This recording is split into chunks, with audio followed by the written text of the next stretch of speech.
Hello and welcome to the Texas Association for College Admission Counseling Virtual College Fair.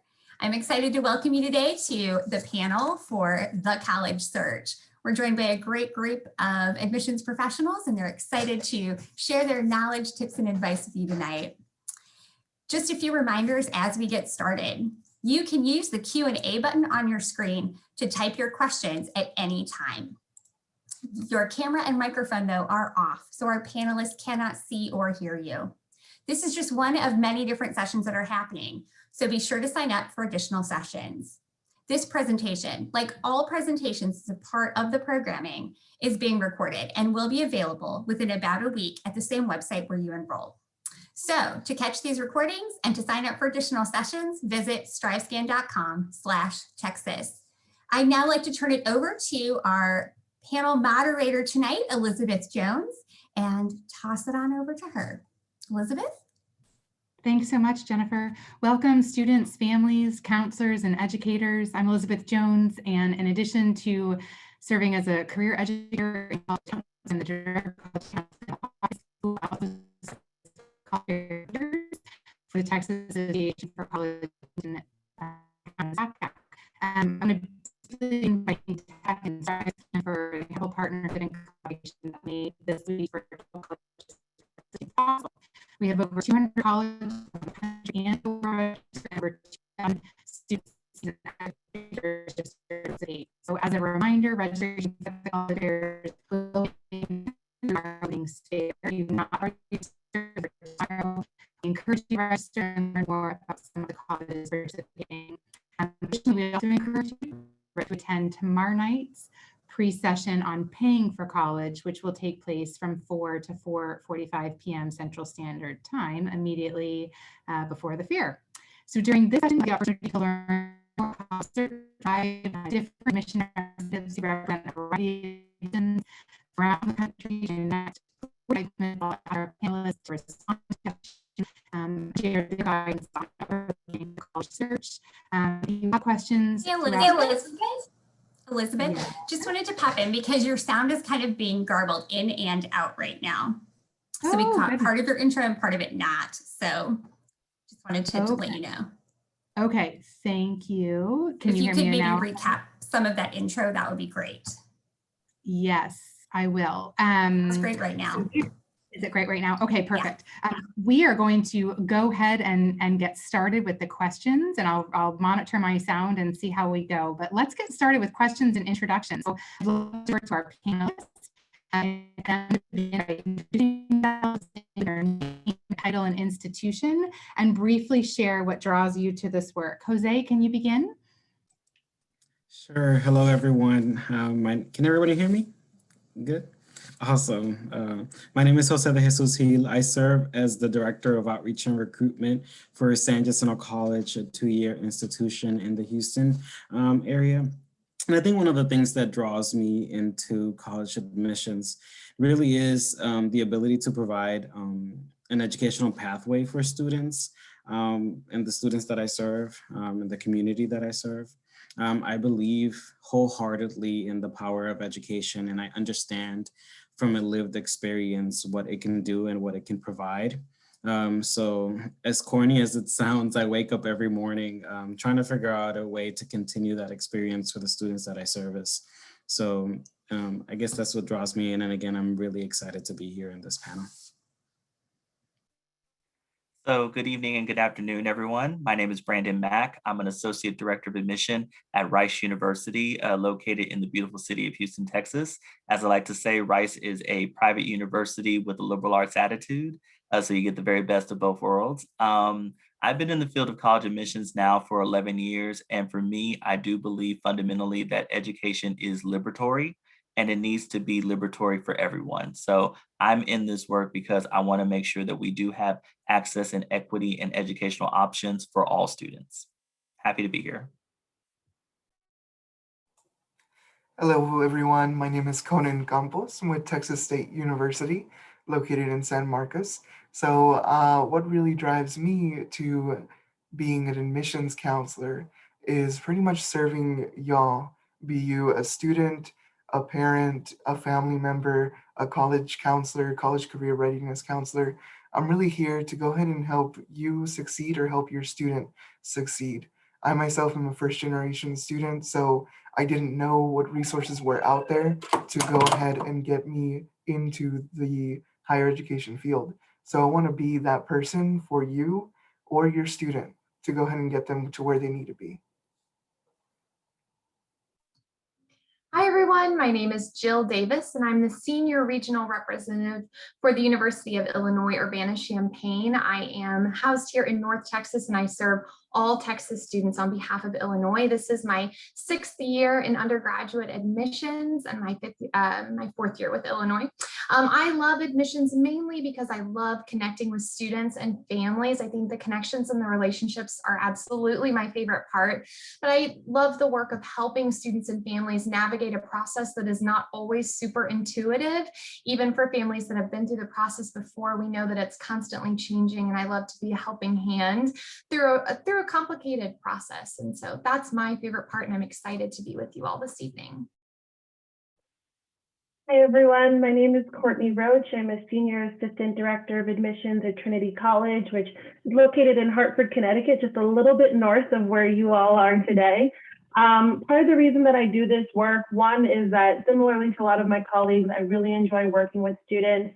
I myself had a lot of help and assistance in the college application process, and have learned through my work that a lot of other students did not have that same opportunities that I have. So part of the reason that I love doing this work is to be able to work with students just like yourself and look at different institutions. Maybe it's a place like Trinity or Rice or University of Illinois or Urbana-Champaign, to learn a little bit more about the opportunities that might exist for you that you might not even realize are opportunities for you. So really excited to learn and grow with you all today, and thank you for having us.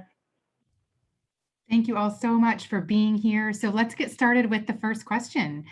What are some of the considerations you encourage students to think about as they approach their college search? Brandon, will you kick us off with that question? Sure. So one of the things that I think you should think about is the different types of schools that are out there. And the main thing that's going to differ a lot of different schools is going to be their educational philosophy and their approach to your education. So you hear these terms like liberal arts, research, community colleges. The biggest difference between all these different institutions is, once again, what is going to be their approach and philosophy when it comes to educating you. So for example, liberal arts colleges are going to be more institutions that give you an opportunity to express your interest in a variety of different fields and give you opportunities to explore all those different fields. They may do that through a core curriculum where you're required to take the same classes and everyone who comes in is required to take the same classes. They may have a more open curriculum where you get to decide exactly what it is that you want to take to satisfy those requirements. Then you're going to have your research universities where research is an essential component of the educational process. But keep in mind, you can still do research at community colleges. You can do research at liberal arts colleges, but once again, it's about what is that fundamental philosophy behind the education at that institution. So that's why it's important to look and see a variety of different institutions to see what is going to be that philosophy that best fits you. I know for me, I hate math. I hate math with a fire of 1,000 suns. So when I was looking for colleges and universities, I was looking for an institution that was going to say, hey, here's some math, but you don't necessarily have to do that math. So that's how I ended up kind of starting to approach that in terms of the educational philosophy. And I definitely encourage students to do the same thing. I will add to that. I think that when considering making a college, list or looking at different institutions that you're looking at, there's a lot of factors to consider, especially students who are out of state or who are in state looking at 2-year, 4-year private or public. It really does come down to things like location, right? Is this college or institution in state or out of state? And within that location, what is the cost to attend? We have to oftentimes look at the financial stability of, ourselves and our guardians and see what we can actually do, with our means. And one of the things that that really entices a lot of students, especially to the college search, is extracurricular options, right? And the school spirit. What is that institution going to offer me aside from the academics that I can be able to retain and stay, you know, and persist through graduation, right? It is very important for students to take that into consideration when making their college selection. And one of the things that really sticks out to me is academic reputation, right? Like, is this institution, you know, going to take me where I want to be, right? You know, not only with the academics, but the reputation that has behind it, right? And like Brandon said, right, you can do research at a 2-year institution. You can do research at a 4-year institution. So looking at the options that best fit the student is really one of the things that I would say to consider.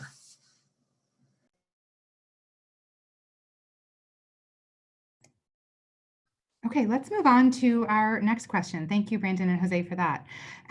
How do the academic offerings at an institution play a role in a student's college search? Jill, will you kick us off with this one? Absolutely. I think for a lot of students, it's important to consider if you have an interest or if you have an idea of what you want to study, looking at institutions that offer that area of study. For students that know what they want to do or what they want to become, or even if they have a specific or general interest area, whether it be math and science or more liberal arts focused, finding institutions that have what you're interested in doing. I'll use Illinois as an example. We do not offer a bachelor's of science in nursing. So I often work with students who are interested in nursing and I'll say, I'd love to see you on Illinois' campus, but we don't offer the degree that you really want to do. And so in those cases, it's important to do that little bit of research and find institutions that offer, if you know what you want to do, that offer the programs you're interested in. Sort of on the flip side of that coin, if you're exploring and you don't know yet what you want to be or what you want to do, that's totally okay. It's important to reach out to the admissions offices at the institutions that you're considering and find out how you can come in possibly undecided or how you can explore the majors that are offered at the institution you're considering. And I would say that most of us would agree that the majority of institutions have a way to come in as undeclared or undecided and do some exploration, but that process might look different at each institution. So I think when you're out, like Jose was talking about, an academic reputation, along with that, do they offer what you want academically? Do they have the nursing program? Do they have the engineering program? Do they have the English degree that you're looking for? Or conversely, if you're totally undecided, do they have an option to come in and explore your options and take classes so that you can figure out what best fits for you? Just one last note on that. Some institutions have more flexibility once you're on campus in terms of changing your major than others. And it is always appropriate to ask the admission counselor or the admissions office of an institution that you're considering. If you think, I think I want to do nursing, but I might change my mind. I might end up wanting to be a dance major, to kind of have that conversation and figure out what it looks like to change from major to major. Again, I'll use Illinois as an example because I don't know much about anyone else's processes. We are not super flexible in terms of changing your major. For most of our majors, there's an application process you have to go through even once you're on campus to change your major, where I know some of my colleagues have a much more flexible process where changing from major to major is much more straightforward. So it's always appropriate to reach out and ask those questions, because those are things you'll want to know before you even submit your application. You know, if they don't have your intended major, that might be a big factor.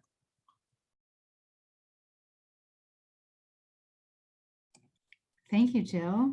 And students and families, I understand my sound was garbled at the beginning. So if this didn't come through, if you have questions, the Q&A is open. So feel free to list any of your questions in the Q&A and we'll get to them as we go. But moving on from academics, our next question for our panelists is, what aspects of campus life do you encourage students to consider during their college search? Brandon, will you start us off with this one? Sure. In terms of aspects of college life, what I definitely encourage you to look into is first think about size. If you're someone who wants to be in a very large environment, then of course you're going to look for larger school environments. If you're someone who prefers to be in a smaller environment where you're definitely kind of almost knowing everyone within your class, then you may want to look at a smaller environment. Some individuals want to be in a place where Greek life, fraternities and sororities is a big part of the campus culture. Some individuals prefer not to. So that's also a good question to ask with respect to, well, what exactly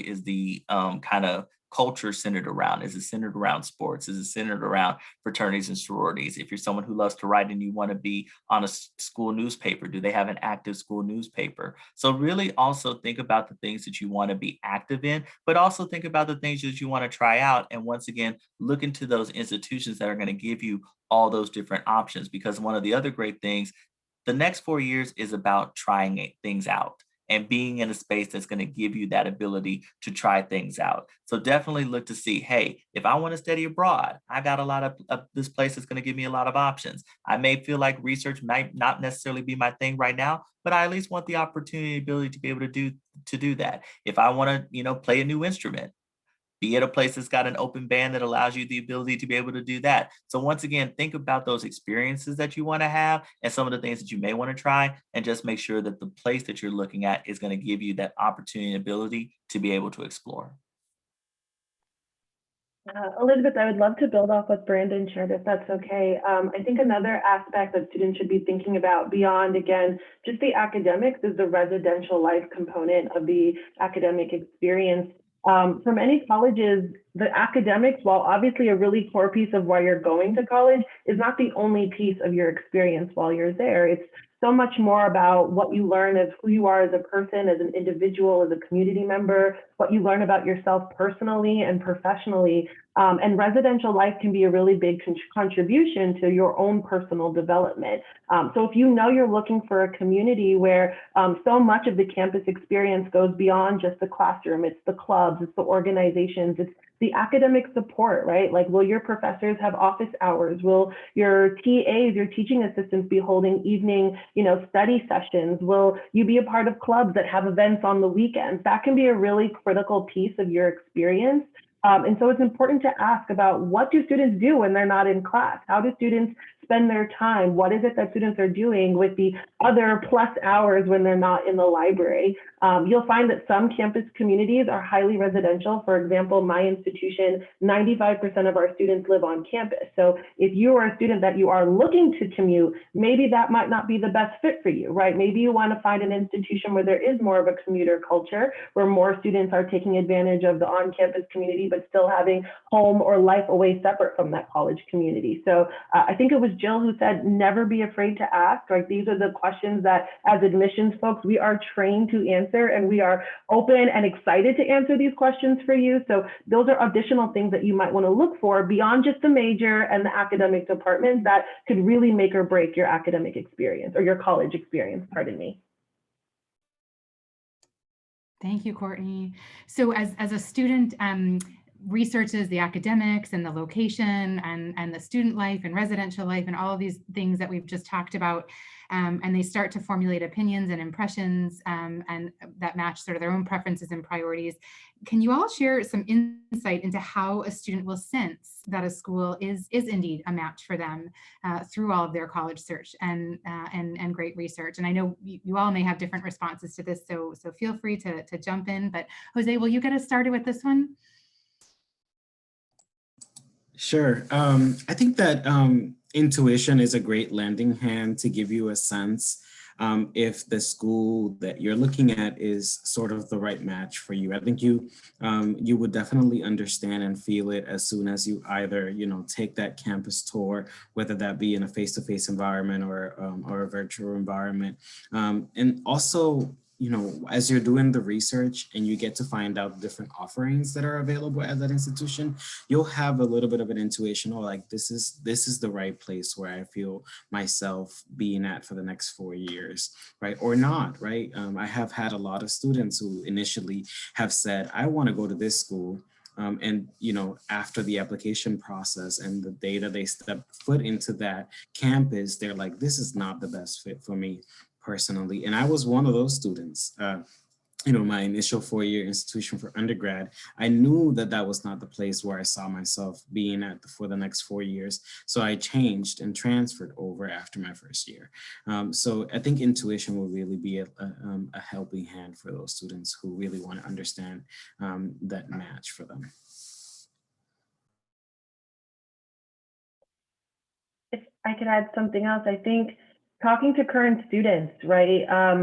I will share a little story of my own where I fell in love with an institution based solely on the website, and really felt like I knew every single detail that I could possibly know about that school when I was going through my process.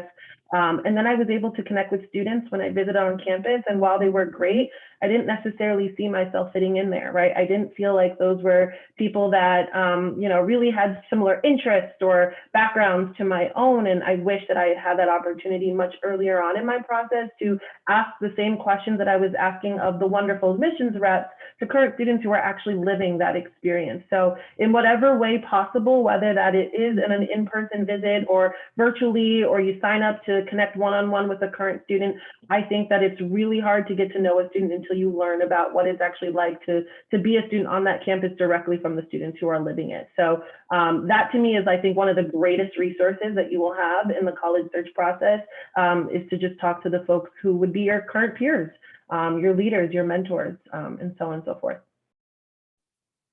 And I'll just add this. Remember, you're the one who's going to college. Mom's not going to college. Dad's not going to college. Siblings not going to college. You're the one going to college. And what I mean by that is that, once again, as Jose and Courtney have wonderfully put to you, is that it really is about you trusting your intuition. So of course, we want you to utilize your counselors. We want you to utilize your parents and other individuals to help you make this informed decision. But the thing is that it ultimately comes down to what is the best place for you. So I hope that you keep that first and foremost. Is it's got to feel right to you. If it doesn't feel right to you, then it's not going to be worth, going there and suffering for the benefit of other people. So just keep that in mind, that this is truly your decision. I think in just one more quick point, if I can, and this is like bringing it back to being very serious, I think cost and financial aid options are going to be really important. It doesn't feel like finding a soulmate if you're really having to do the crunching the numbers. But I think that is super important to take into consideration, and hopefully to set you and your family in a really good spot that take that into consideration even when you start looking. Ask questions about scholarships, ask questions about financial aid when you're starting to look at an institution, because you want to set yourself up for success in the future. And I think part of finding a good match is finding a university that is going to be a good price point for you and your family and those supporting you through college, or that can offer a good amount of aid that'll make it a good price point for you. And I think both my public and private colleagues will say that there's lots of ways to fund an education, but I think starting to think about that and starting to think about universities that are in a good price point as being part of the match process is super important too.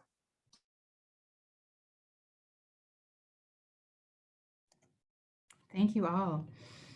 So can you share some insight into how students should and can use college websites to learn more about schools, right? Especially right now with where we are in this largely virtual world.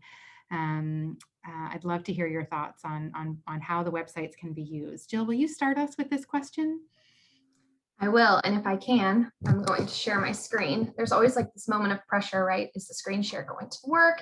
Is it going to be successful? And we are hopeful. Okay, can you see my screen? Yay, okay, awesome. So I am right now sharing the University of Illinois Urbana-Champaign undergraduate admissions website. And this is just one example. Everyone's websites will look different and navigate a bit differently. And I think we'll have another example, which I'm very thankful for, because I think it's great to see more than one. But first, we talked about interacting with campus and that being a super important part of finding whether or not it's a match. And of course, we know a lot of COVID-19 protocols are calling our campuses to not offer in-person opportunities. Some of us can and some of us cannot, but I hope that all of us are offering some virtual opportunities. So I want to encourage you guys, when you go to an admissions website, first of all, the search is your friend.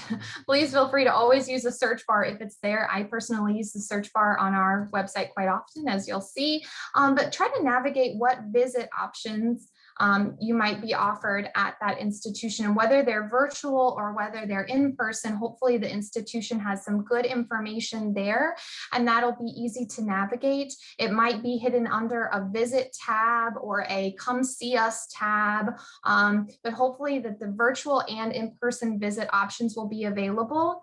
I also would hope, and I think that most of my colleagues will agree, any COVID-19 precautions that we're taking on our campuses in terms of visits will also be on the visit page. So I would keep an eye out for those things. Other things you want to look for when you're starting to navigate an admissions website would be a way to contact the institution. We have ours up here at the top, contact us.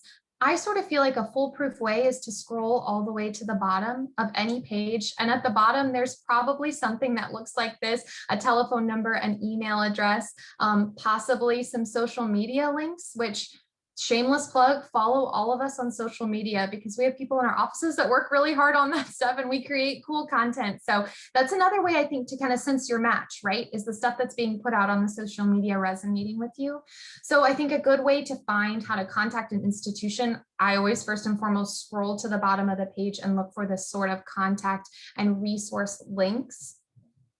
Next, if you're a first-year student looking for information on applications or dates and deadlines, you'll want to look for tabs or links that say something like apply. It might say freshman admissions. It might say first-year students. It might say application information, but you're going to want to look for those words and hopefully be able to navigate the dates and deadlines, the requirements, how to apply, and things of that nature. Sort of last, in my example, we talked about cost. It is important. Don't want to forget about it. Lots of our admissions websites will have cost and aid information linked. It might say financial aid. It might say cost. It might say calculate your cost. I would say most of us will probably agree that our financial aid offices have their own websites, and often we might direct you to those websites for the most accurate information, but many of us will also have cost and aid information linked. Again, always appropriate to use the search bar. One of my favorite things to tell students to use the search bar for is the fee waiver. It's not easy to navigate to on our website, so I tell them, put it in the search bar and you'll find it right away. So the search bar is our best friend, and I would always recommend using that. But that's how I would start out using an admissions website, is by looking for those keywords, freshman admissions, first year admissions, cost, financial aid, scholarships, those sort of keywords, and then using the search bar if you need it. So thank you, Jill. Speaking of websites, I do want to show y'all my website as well to give a little bit of insight on how to figure out an opportunity to see about admissions counselors, because the websites are wonderful. Search bars, a blessing. They just cover everything from fee waivers to do they have my major? Let me type it in real quick and see, which covers all the bases really. But there are sometimes whenever you want to look for something specific and it's like, what is this wording? Whereas this is that just doesn't make sense to me. I need someone to be live time with me, go step by step. So what is a FAFSA EFC? That's too many letters jumbled together. So just explain it to me. You need to contact someone. Perfect. That's what all of us are here for. Admissions counselors are here to go ahead and be that bridge for that gap of understanding what those acronyms mean. So one really cool thing is looking up that contact information. Jill did a great job of showing you that contact us information at the bottom of every page, which 100% is available on the bottom of every page. So you are able to see all of that. Just by a show of hands, I lost everyone right now. Is everybody able to see what I'm seeing? Can someone go ahead and unmute themselves from the panel to prove that? Yes, we can still see your screen, Conan. Okay, cool. Because everybody just left and that is a little bit scary, but it's fine. Anyway, So what I'm going to show y'all is how to go ahead and see where you can find admissions counselors. Definitely that search part can go ahead and be a benefit. Admissions counselor. So you go ahead and type that in and you can go ahead and use, maybe they have a search function to find a specific admissions counselor for your specific area. Like let's say you are coming from San Antonio. You go ahead and hit enter, and here are the 3 counselors that are specific to San Antonio. Oh look, that's me. So I work with transfer students from the Alamo colleges. So if you're ever interested in transferring over to Texas State, I'm your guy. Rich works with high school. But let's say by the picture, you didn't know that. It's just a picture of them, right? So you can go ahead and give it a click. It'll have his contact information right there, and then what territories he covers. So we have this need to call them territories, but it's just pretty much any high school that we go ahead and cover and be that support system for, we call it the territory. So Rich covers all San Antonio high schools and a few other ones with the local in between San Antonio and San Marcos. So just go ahead and check out that little resource there. One other way to go ahead and get connected with undergrad admissions, I'll go ahead and show it. The clicking through way is what I'm going to call it. So you go ahead and click on admissions and you see all this great information. Definitely, even though it's going to be a little bit slower to get this information, a lot of websites and universities, I should say, or even 2-year colleges, they're going to be able to give you information too, all through different mail avenues. So if you ever want to be on a mailing list, get some cool swag, even some schools are able to do that, but some schools don't. It's all dependent on school, so I'm not going to go ahead and say that all of them do.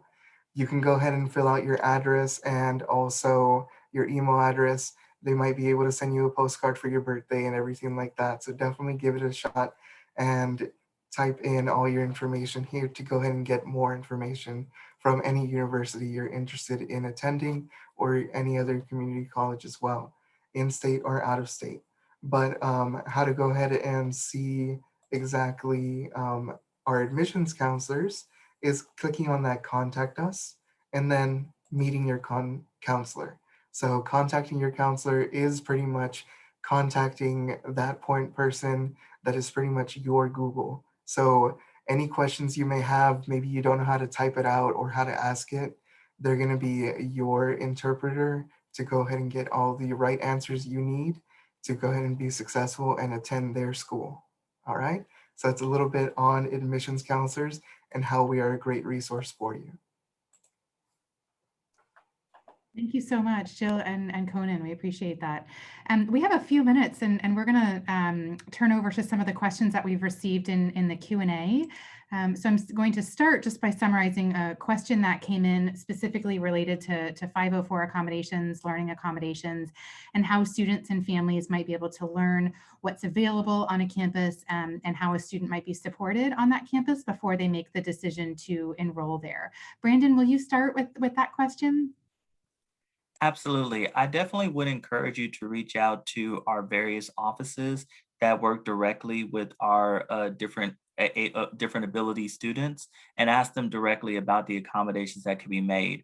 Yes, there will be some institutions that don't offer that ability to kind of ask before you become a student, but many institutions, these offices are available to prospective students and their families, and they want to answer your questions so that you can once again make that informed decision about attending that institution. So definitely reach out to them directly. In the event you have some difficulty reaching out with them too directly, that's once again one of the great things about having an admission officer that you can work with who is either your territory manager or someone you can connect with the admission office, because then they can ask the question on your behalf and communicate the response to you. So you have a variety of different ways to get to the information that you're wanting to get. And I will say that those services are offered at all levels of institutions, right? At a 2-year community college institution, at a 4-year public and private. We are here to support our students through whatever it is that they need, and you know, in particular to students with abilities. Thank you. We have another question in the Q&A from related to multiple colleges. So if you have multiple colleges that you really like, how do you go about choosing which ones to focus on? Does anyone want to kick us off with that one? So I can go ahead and do that. I sort of narrowed my search down the same, was in the same boat, so to speak. And how do I narrow it down? How do I narrow it down? And doing this by myself was really difficult, but definitely reach out to admissions counselors. They're going to be the ones to go ahead and help you. Think of yourself as someone that they want to go ahead and help, because that's really the truth. They want you to be successful, even if it's not attending their own institution.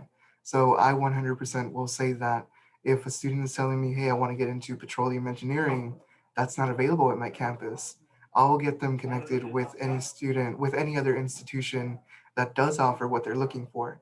So get connected with those admissions counselors that are going to be in your corner to help you be successful, because they're going to be the ones to go ahead and let you know, all right, let's figure out if this is the right fit for you. From there, you're going to be able to narrow it down quite a bit. Once you narrow it down from there, think about, what type of vibe do I want on campus? Is there a lot of student organizations that will be reflective of who I am as a student? What's also the culture on campus? Are there offices that will help support me? Or are there different things that will happen during the time there that I don't want to be around, or anything like that? Just take a look at everything from different lenses and make sure that it's for you. Lastly, one thing that Joe covered was financial aid, scholarships, and cost of attendance. So is it a 2-year school? Is it a 4-year school? Are you in state? Are you out of state? Is it also, are you in district? Because that's a big thing for community colleges. The cost for being in district is astronomically lower and more affordable. So definitely check out those different opportunities for you to go ahead and help you determine, how can I narrow it down so much that I have maybe 1 or 2 options, and then move from there. So it's just a little bit of advice to go ahead and help narrow it down. Go ahead, Courtney. Okay. So this might just be the way that my brain works, but I used a lot of lists in my process, and my college counselor did not like me because I had like 30 to 35 schools that I'm very set on applying to. But what really helped me narrow down my list is kind of figuring out like fit factors, things that were really important for me. So I had like my must-haves, my nice-to-have, and I would ask very similar questions or do very similar research at all of the schools that I was looking for. That way I could start to narrow, okay, this school is hitting 5 out of my 10 must-haves, but maybe this school is hitting 9, right? And that really helped me try to figure out, okay, not just what do I like, because all colleges are cool. Like there's something cool about every single institution, but what is the right fit for me personally is, I think, where you're really going to be able to start narrowing down your list a little bit more concretely. So if you are a list laker like me, I have plenty of resources. You let me know. I can share those with you. But I think that will really help you as you start to think about starting to go really wide and starting to become really more specific on what's a good fit and where you're really going to thrive. And my piece of advice is actually from that really wide perspective. Don't limit yourself. The only way you're ever going to know if any college or university is even an option for you is you got to apply. And so I know we talked about, paying for college and the price points and things of that nature. Those are realities. But at the same time, the other reality is that sometimes the schools that have the highest price points actually offer you the most financial aid that you don't have to pay back. But the only way that you will know that is you got to apply and give yourself that opportunity to put yourself forward for that financial aid package, to put yourself forward for that scholarship. So what I don't want students to do is to limit themselves by cutting themselves off at the knees before even applying. You may be exactly what that college or university is looking for, but they won't know that unless you make yourself known. The way you make yourself known is through that application process. So if you really truly want an opportunity and ability to go to that institution, make sure you push forth the best application and then make them give you that financial aid package that's going to make you say, I want to go there. Thank you all. We received a question about financial resources available to students in the Q&A, and I just want to make a plug for tomorrow night's program, which is specifically on paying for college. We have 2 incredible financial aid experts who have been doing this work at institutions for many, many years. So while we were really focused on the college search tonight, there is another session tomorrow night. It is recorded if you can't join live, but tomorrow night from 4 to 4:45 p.m. Central Time. So I encourage you to join that session as well to learn more about financial resources that are available and how to go about that process as well. We have a couple of questions that I'm going to merge into one probably as our final question right now, but related to visiting campuses during this period of COVID. And what does that look like for students, and how can students maximize the opportunity to learn about campus visits regardless of whether or not a campus is open right now? Does anyone want to kick us off and talk about college visits during COVID? Thanks, Jose. Sure. I mean, I think that one of the great things that has come out of COVID and this pandemic is that a lot of institutions are looking at technology and trying to figure out a way to bring students into the college or universities virtually. And what you'll see is that you can actually visit a lot of the colleges and universities virtually through the web.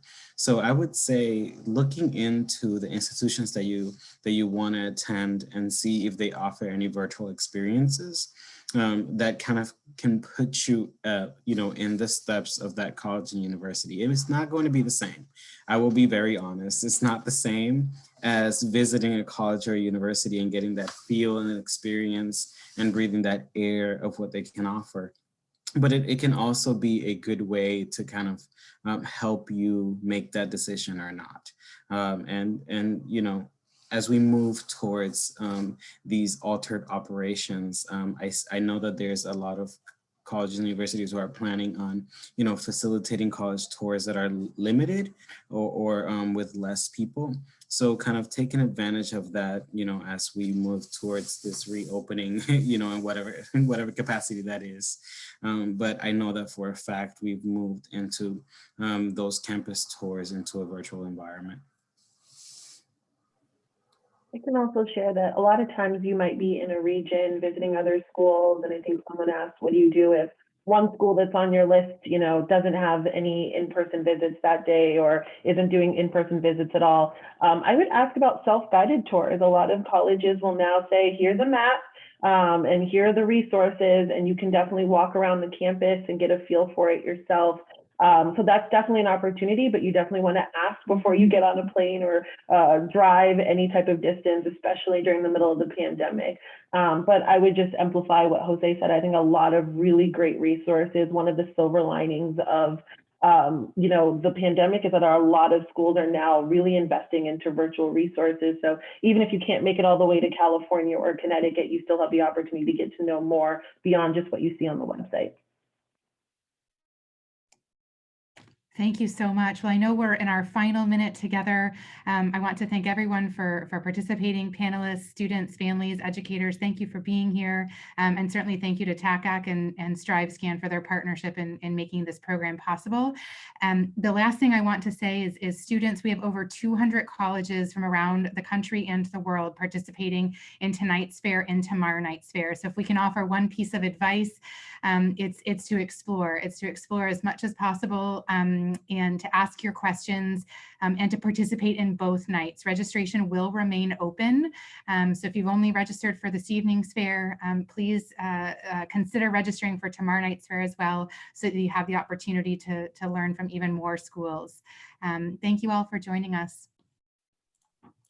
Thank you so much on behalf of StriveScan for everyone's participation tonight. First of all, to all of our panelists for sharing such incredible wisdom, to all of our participants and everyone who's watching later. Elizabeth, thank you for your incredible job moderating. And I'm so glad we got the sound all sorted out. It was perfect the rest of the time. So, and just the advice and tips that you all shared was amazing. I echo what Elizabeth said to all of our families and attendees tonight. Thank you so much for spending part of your day with us and learning more about the college search process for you. So now we're reaching the end of our time together.